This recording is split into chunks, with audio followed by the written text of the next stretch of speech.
AJJ is a band that is very near and dear to my heart. They're as old as I am.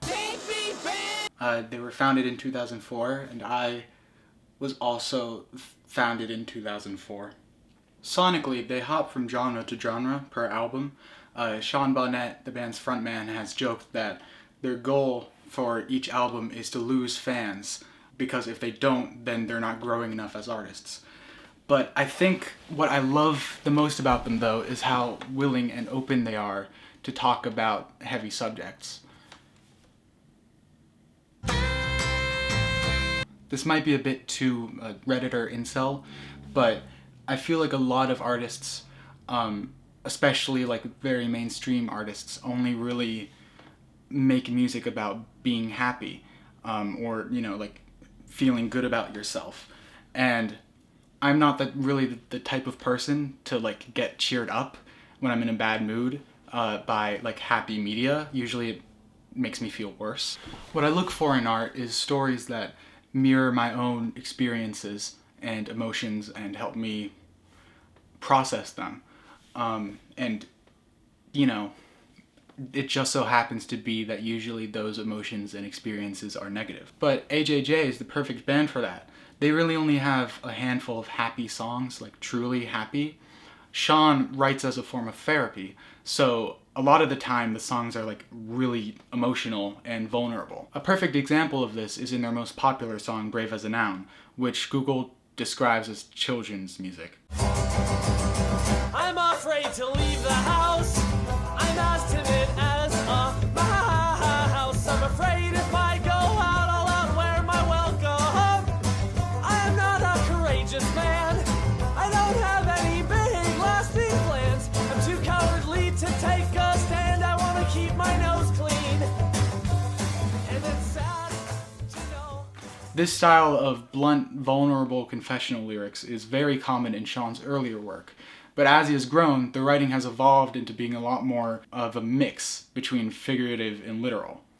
Their 2020 album, Good Luck Everybody, ends with a soulful lament about change that's caked in symbolism. I went back to the desert, little Midwest in me, and now I'm colder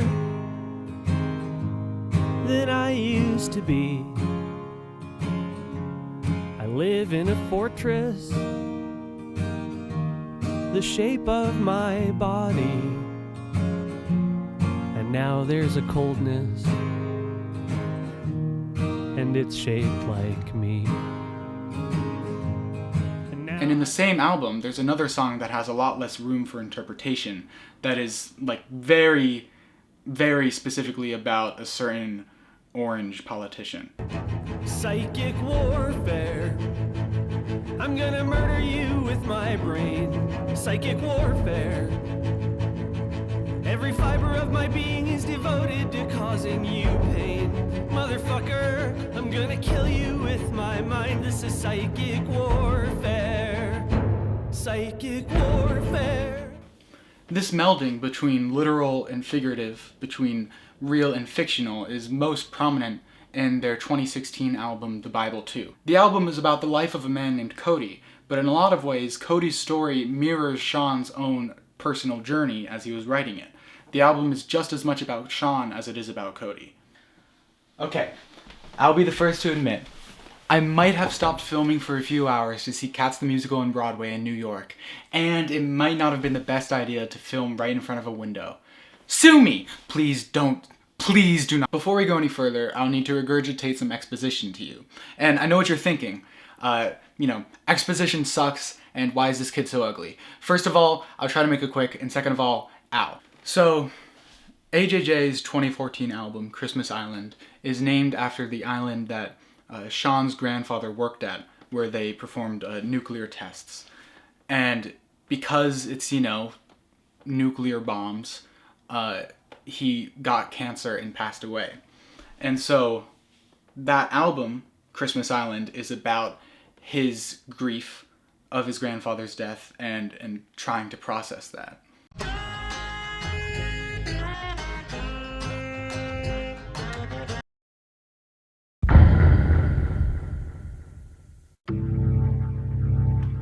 And by the way, sorry about all of the lighting inconsistencies throughout this video. I tried asking the government to stop controlling the weather, but they never got back to me. So the first song on the Bible 2 opens up with a sound that is relatively new to AJJ, and that is a guitar so distorted that it sounds like how you feel directly after fainting.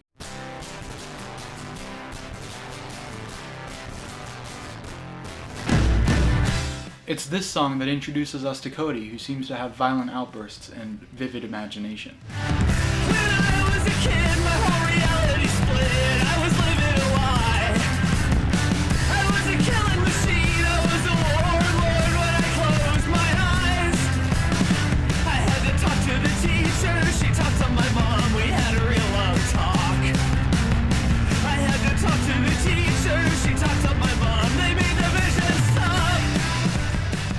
Now, this chorus is very important because throughout the album, especially in the latter half, we catch glimpses of Cody's self-perception and how fractured it is. And I believe that this is the start of all of his insecurities because he's being punished and chastised for essentially just being a kid. This isn't actually the first time we hear about Cody. Christmas Island ends with a song that mentions him. Cody doesn't have friends, and his parents hate each other. He wants to find a better way to love his family, and after school he hangs out in the abandoned house behind the Arby's. In an interview with Paste magazine, Sean describes what Cody represents. Cody is a designation of a certain kind of kid. He's the kid that has a lot of destructive energy and nowhere productive to put it at all. He's usually poor, has a dirty face, just one of those rowdy kids that you see wandering around. I was that kid for sure. I empathize with Cody a whole lot. And this is the start of the connection between Cody and Sean. Sean pretty much just wrote Cody as a surrogate for his own younger self.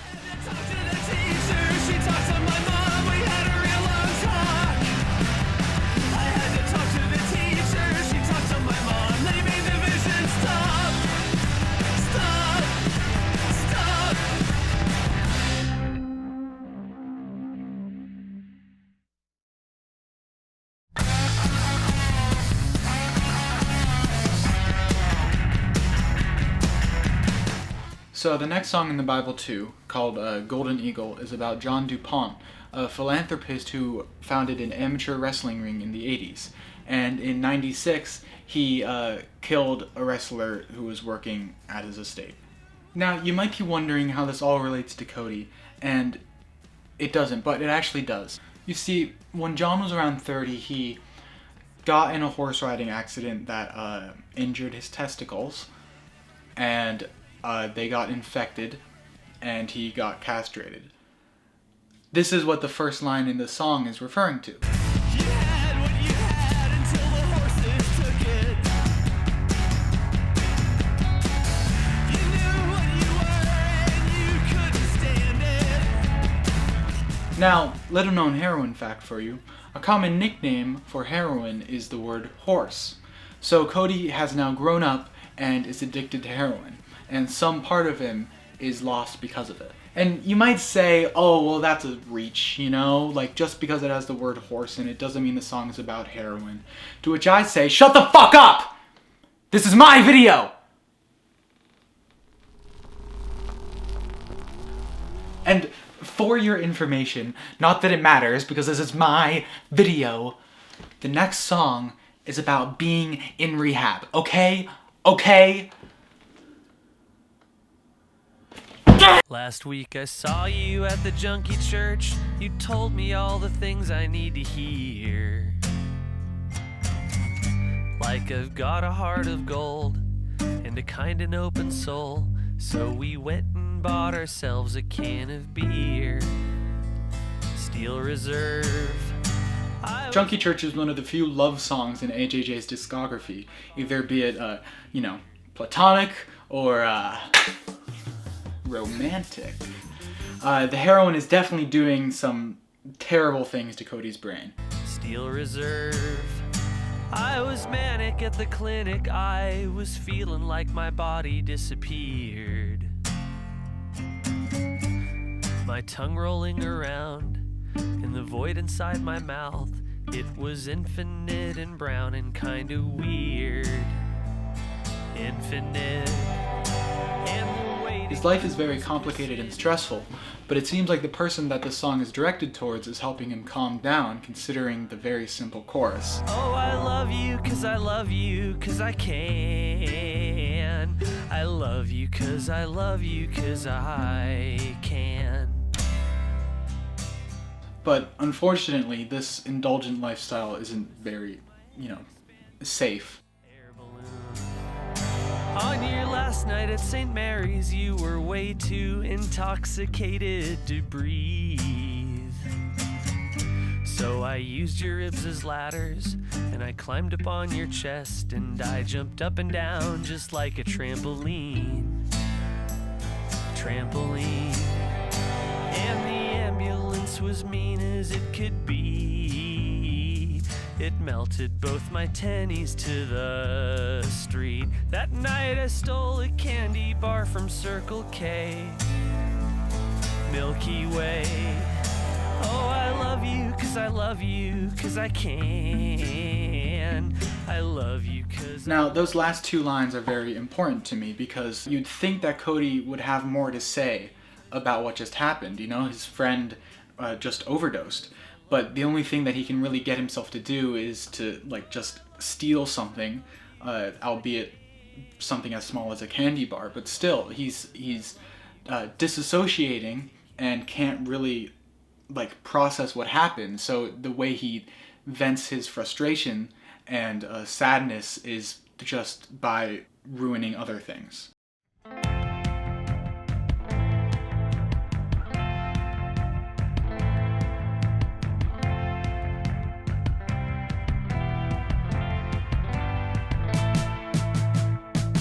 Okay, I'm gonna be honest. I don't think this song has any meaning, at least not in relation to Cody. It's also the worst song of the album. That is a definite fact. If you don't like it, you can file a complaint to my complaint department.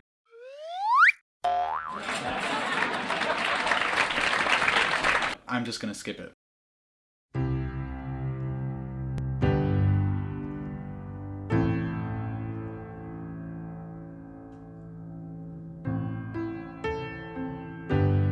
Self-appraise, that's my name. This song marks the turning point of the album, where, as what someone on Genius Lyrics said, we go from external to internal conflict.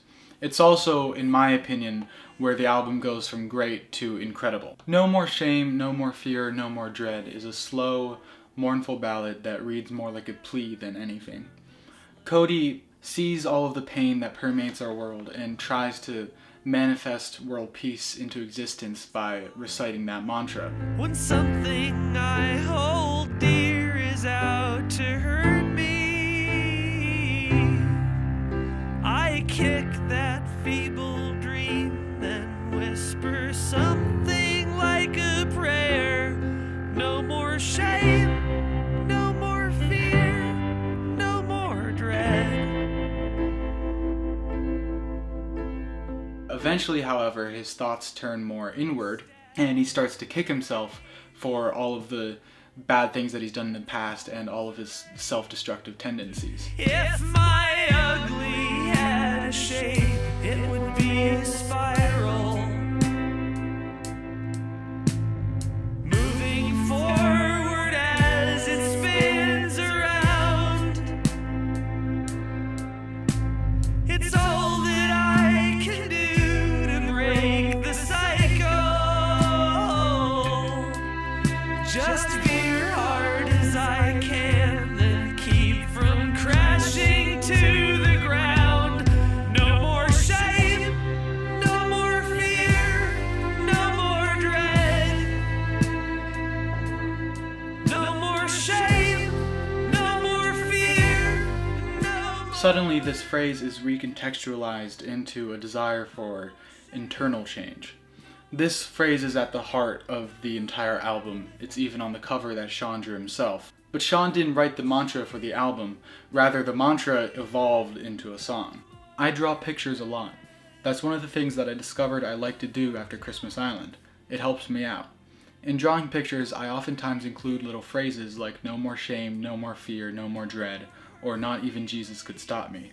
Those little phrases would appear in my writing and my drawing, and then it turns out that they were songs. No more dwelling, no more hand-wringing, no more living fear of the world, no more fixating, no more crazy making, no more crazy making, no more shame, no more fear, no more dread.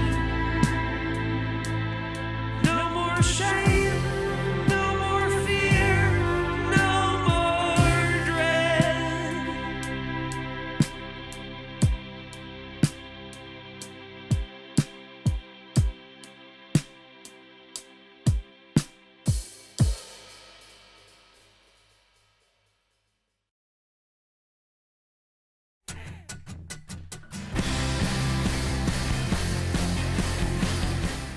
The next song is a direct result of Cody's resolution to change.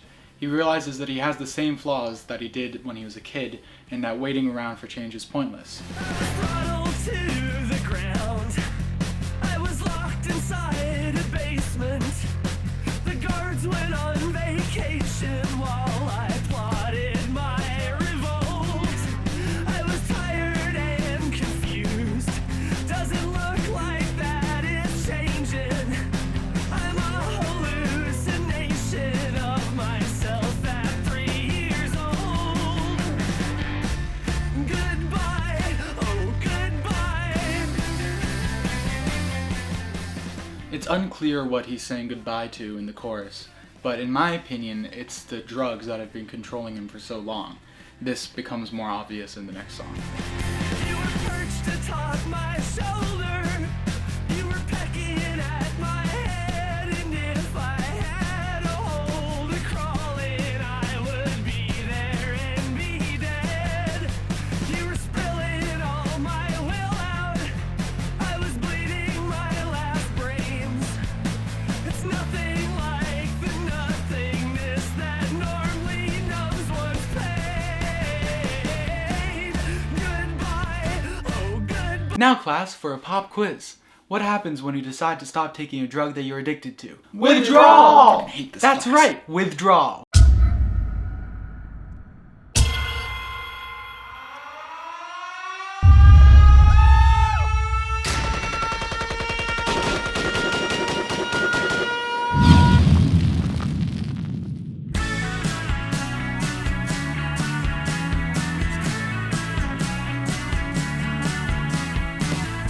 I saw white worms crawling out of my face.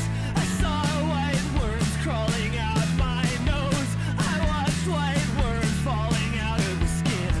I saw white worms. Cody isn't actually dying, at least not yet, but the symptoms of withdrawal are so bad that he might as well be decomposing. This is what we call in show business a metaphor. My teeth are brown, my lips are blue. The grass is green, my tongue is too. I rode that horse was you. I saw white worms. Right there!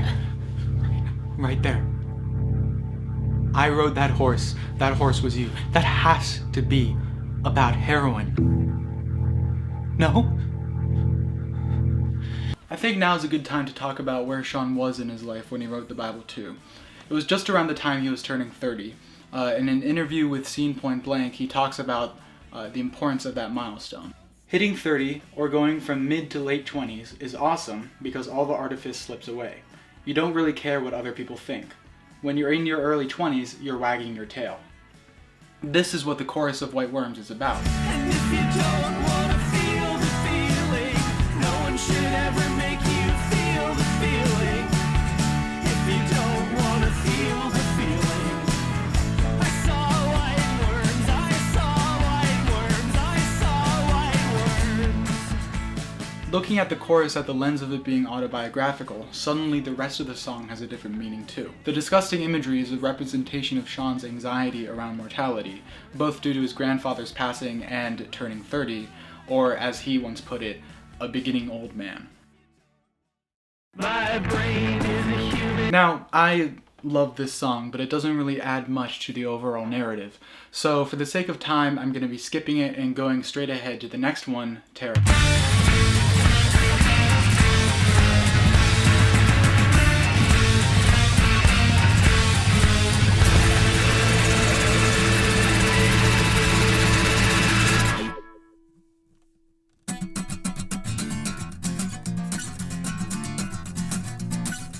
Terrifier is, as the name suggests, a very scared song.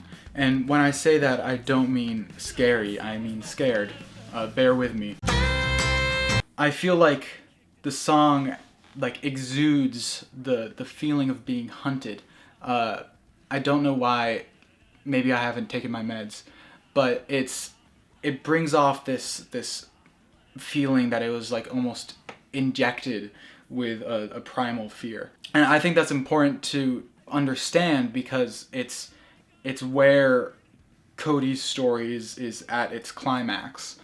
Now, this is a very dark interpretation of the song, but I feel like this song is where Cody's story ends. In my eyes, the first verse, which is about Cody's brush with death, i.e. his withdrawal symptoms, and how he kept trying to reject the light, i.e. dying, and how it kept coming back in his mind. I saw beauty spat in its eye. I saw the light, and all it saw was my phlegm. I witnessed greatness. I kicked its teeth in. More teeth sprouted, just like the skull of a child.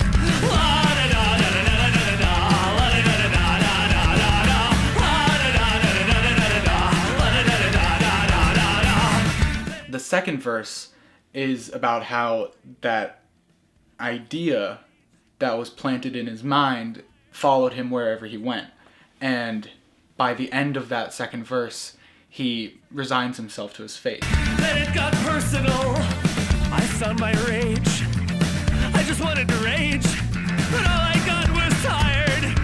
I tried to walk to the building, but the beauty had brittled me.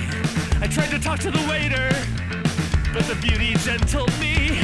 I ran away from the security guard because security guards disheartened me. I said goodbye to my dignity. Said goodbye to my dignity. And I'm not trying to say that Cody took his own life. I don't think that's what happened. I think he just let himself get overtaken by all of the pain that he's endured. And I guess if you want to find the most reasonable cause of death, it would be from the withdrawal. As Cody is dying, he tries to look inward and figure out where in his life he went wrong. And this is where he finds the part of him that was missing from his life. When I made my escape, I found a nice hiding place. It was warm and dark and it had teeth at the entrance. Teeth at the entrance. Teeth at the entrance to the cave.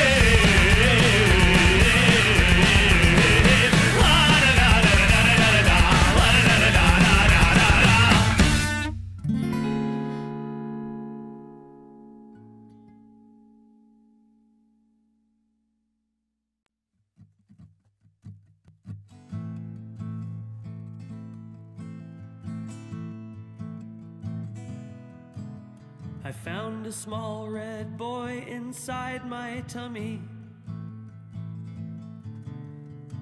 with $3 in change and a Milky Way light. In my occasional pursuit to find something more meaningful than yet another word that rhymes with die. Okay, this song is really weird. It's, in my opinion, completely autobiographical. It just recounts, albeit in a very avant-garde way, Sean's journey while writing the album. He said in some Patreon Q&A that Small Red Boy took about 8 months to write. And it shows, but in a good way, you know? Like, the song is very expansive, The best way I could describe it is maybe it's almost like an epic.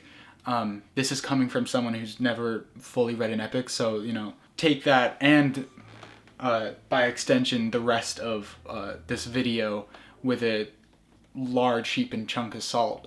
So yeah, this song is about Sean reconnecting with his younger self. Looking back at the last song and the last line of the song, we realize that Small Red Boy is from the perspective of the cave. The boy that he finds in his stomach is red-skinned and has long, sharp horns.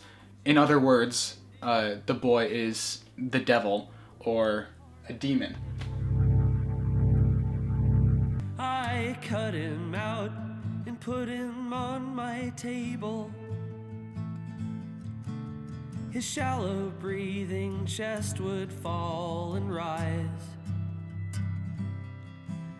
His south of heaven shirt was way too big for him. His horns were long and sharp, and then he opened up those eyes that said, I am the truth. This is the inner child that Cody spent so much time ashamed of. Back in the very first song of the album, we had breadcrumbs that showed how Cody was being chastised for, acting out and not being like a grade A student. And in White Worms, there's a line, if you want to hear the devil's music, you should probably listen to the devil's music. This is a reference to how in the 80s, Christian, usually parents, were very concerned over the messaging in heavy metal music. They thought that it was Satan's way of indoctrinating young children, which is complete bullshit.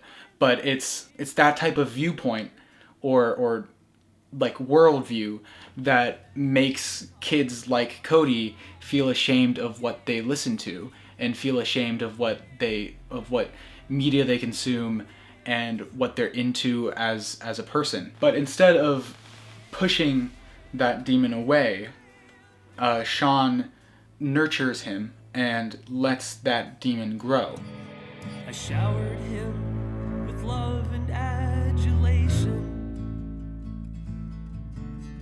One day he was just as tall as me. I showed him all the books that I was raised on. Your Madeline L'Engels and Dulaire's mythologies, and in a montage that could warm the heart of Hitler. I raised him up so proud and motherly. I swore that I was glancing in a mirror, when in the language that I taught him, oh God, he began to speak. He said, I am the truth. I am the truth. And so when the red boy has grown up, in front of Sean's eyes, he turns into an entrance. His tongue becomes a staircase, and his throat becomes a hallway that's full of baby pictures. And his eyes became a beacon, an LCD projector, broadcasting all my memories in a clear and vivid picture. His tongue became a staircase, his uvula the knocker of an organ. And it's in this moment that Sean finds closure in the death of his grandfather.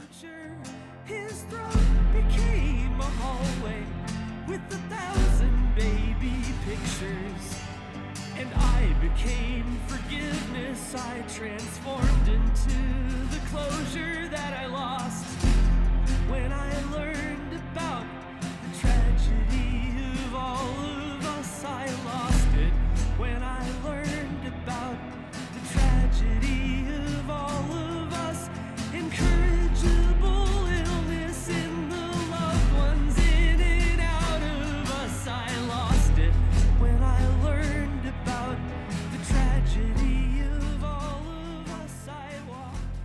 Again, from that same Point Blank interview. There's this really great No Doubt album called Return to Saturn. The title comes from some astrological thing about Saturn's return in the sky every 30 years. The metaphor is talking about the stuff that you liked before you were an adult coming back to you. It's like a big change or reaffirmation of who you are.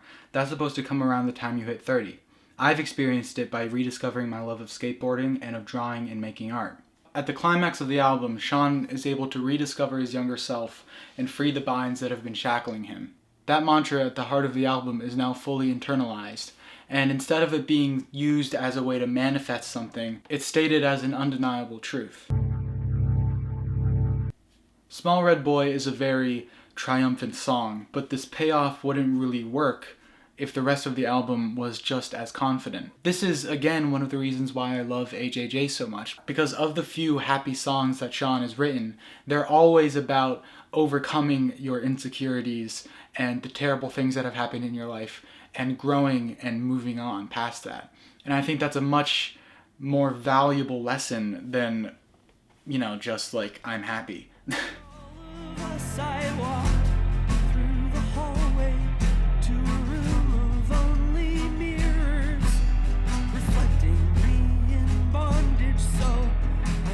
Myself get freer. I let my horns grow longer. I observed my skin get redder.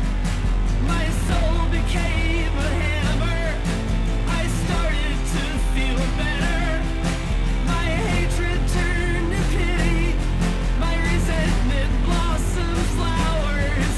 My bitter tasted candy. My misery was power. Truth in me grew brighter. My nature and my nurture. No more shame, no more fear, no more dread. I am the truth.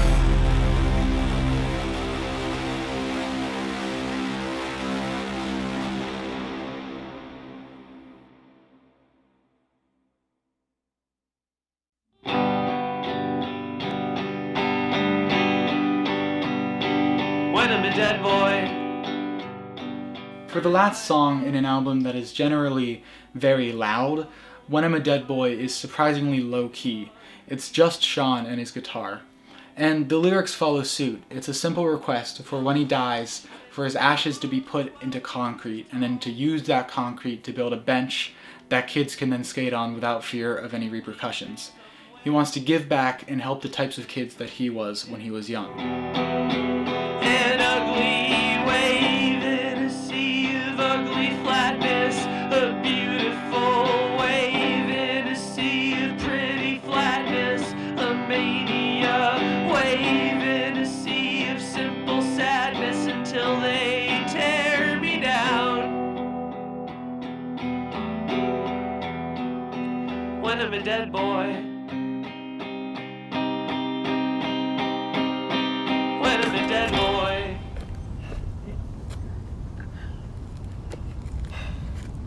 Oh, hey. I didn't see you there.